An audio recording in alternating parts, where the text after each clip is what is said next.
Hello guys, welcome back to my channel.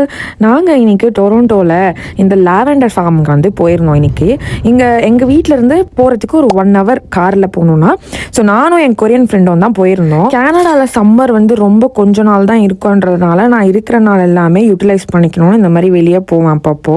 So இங்கே வந்து நான் வந்திருந்தேன். அப்படியே நம்மளுக்கு வந்து ஒரு மாதிரி ஊர் மாதிரி ஃபீல் ஆச்சு.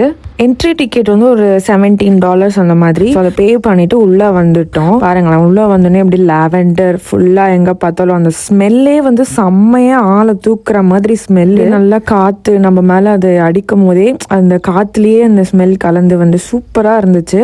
ஸோ நம்ம இன்னொரு ஒரு $11 எக்ஸ்ட்ரா பே பண்ணோம். நம்மளே வந்து இந்த மாதிரி பிக் பண்ணி நம்ம இந்த மாதிரி பேக்கில் போட்டு எடுத்துகிட்டு போய்க்கலாம். புது ஊரில் இருக்கோம், இந்த மாதிரி புதுசாக ட்ரை பண்ணலான்னா எப்படி? அதனால நான் என்னால் முடிஞ்சது எல்லாமே புதுசாக ட்ரை பண்ணி உங்களுக்கும் காமிப்பேன், நானும் என்ஜாய் பண்ணுவேன். ஸோ இந்த மாதிரி இவங்க அழகாக ஒரு பொட்டிக்லாம் வச்சுருந்தாங்க.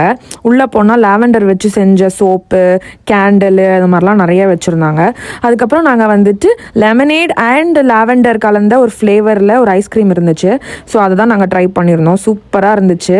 வெயில் தான் ரொம்ப அதிகமாக இருந்தனால ரொம்ப எங்களால் வந்து என்ஜாய் பண்ண முடியல. வெயில் வந்து இங்கே கனடாவில் வெயிலும் அதிகம், ஸ்னோவும் அதிகம். ஸோ அதனால் அந்த மாதிரி இருந்துச்சு. பட் ஸ்டில் ஓவராலாக செம்மையாக நான் என்ஜாய் பண்ணிவிட்டு செம்ம திருப்தியாக வீட்டுக்கு போயிட்டேன். இந்த மாதிரி கனடாவில் நடக்கிற விஷயங்கள்லாம் நீங்கள் தெரிஞ்சுக்கணும் அப்படின்னா என்னோட பேஜை மறக்காமல் சப்ஸ்கிரைப் பண்ணுங்கள்.